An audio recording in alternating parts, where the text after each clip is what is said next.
Assalamualaikum warahmatullahi wabarakatuh.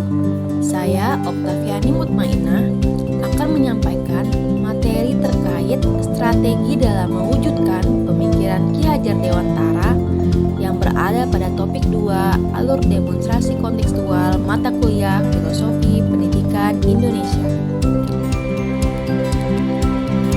Materi yang akan disampaikan yaitu menggarisbawahi terkait pendidikan yang berpihak pada peserta didik. Ki Hajar Dewantara memiliki pemikiran yang menekankan pentingnya pendidikan yang berpihak pada peserta didik. Pemikiran ini menekankan bahwa pendidikan harus menitik beratkan peserta didik sebagai prioritas utama yang harus dibantu atau dibimbing mengenai kebutuhan mereka dalam belajar. Setiap anak memiliki kemerdekaan untuk belajar sesuai dengan keinginan dan kemampuan alamiah yang terbentuk dalam diri anak atau individu dalam peserta. Pemikiran Ki Hajar Dewantara tentang pendidikan yang berpihak pada peserta didik juga menekankan bahwa proses pendidikan harus berpusat pada anak dengan memberikan kemerdekaan kepada peserta didik untuk tumbuh dan berkembang. Guru dan orang tua harus terlibat dengan memperhatikan dan mendukung minat, bakat, dan kemampuan masing-masing peserta didik. Pemikiran Ki Hajar Dewantara juga menekankan bahwa pendidikan harus memperhatikan karakteristik pembelajaran yang berpihak pada anak, seperti memberikan kebebasan kepada peserta didik dalam menentukan gaya belajarnya, membangun sendiri pengetahuannya, dan mendesain pembelajaran yang sesuai dengan kodrat alam dan kodrat zaman peserta didik. Strategi dalam mewujudkan pemikiran Ki Hajar Dewantara tentang pendidikan yang berpihak pada peserta didik memiliki beberapa aspek penting yang perlu diperhatikan oleh pendidik. Berikut adalah beberapa strategi yang dapat diadopsi dalam mewujudkan pemikiran ini. Strategi pertama yaitu memahami karakter peserta didik. Guru harus memahami sifat-sifat, kebutuhan, dan potensi peserta didik untuk mengajarkan yang sesuai dengan kemampuan dan keterampilan mereka. Selanjutnya yaitu yang kedua, merumuskan tujuan pembelajaran dengan jelas. Guru harus tahu tujuan utama dari pembelajaran, yaitu untuk meningkatkan kompetensi peserta didik dan membangun pemahaman yang mumpuni secara intelektual dan budi pekerti. Strategi yang ketiga yaitu mengajarkan secara intelektual dan budi pekerti.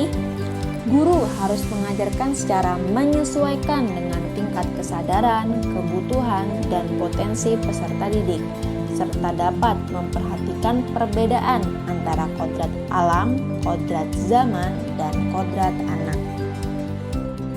Selanjutnya yaitu strategi keempat, berpartisipasi dengan kesepakatan kelas.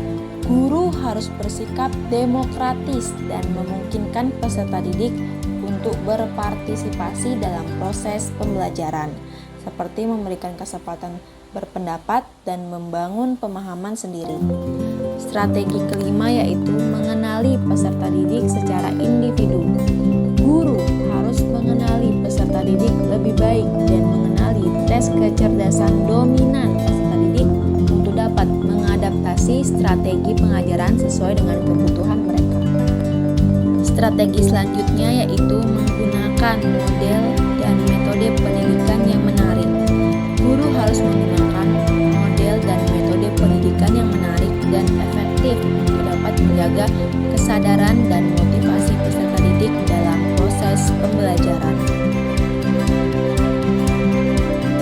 Strategi selanjutnya yaitu menanggapi kesalahan yang dilakukan oleh peserta didik. Guru diharapkan untuk tidak hanya mengidentifikasi kesalahan, tetapi juga memahami akar penyebabnya serta memberikan dukungan dan bimbingan yang dibutuhkan agar peserta didik dapat belajar dari kesalahan tersebut. Hal ini mencakup kesabaran dalam merespon kesalahan, memberikan arahan yang konstruktif, dan menciptakan lingkungan yang mendukung untuk pembelajaran dari kesalahan. Strategi selanjutnya yaitu melakukan evaluasi dan memberikan umpan balik. Guru harus selalu memberikan umpan balik dan evaluasi proses pembelajaran untuk dapat meningkatkan kualitas pembelajaran dan memastikan bahwa peserta didik mendapatkan manfaat dari proses belajar yang telah dilakukan. Dalam menerapkan strategi-strategi ini, guru harus selalu berkomitmen tinggi dan berusaha untuk menciptakan lingkungan belajar yang mendukung pendidikan yang berpihak pada peserta didik. Dengan demikian, pemikiran Ki Hajar Dewantara tentang pendidikan yang berpihak pada peserta didik menekankan pentingnya memberikan kemerdekaan kepada peserta didik dengan memperhatikan minat, bakat, dan kemampuan masing-masing peserta didik, serta mendesain pembelajaran yang sesuai dengan kodrat alam dan zaman dari peserta didik. Sekian dari saya, kurang lebihnya saya mohon maaf. Wassalamualaikum warahmatullahi wabarakatuh.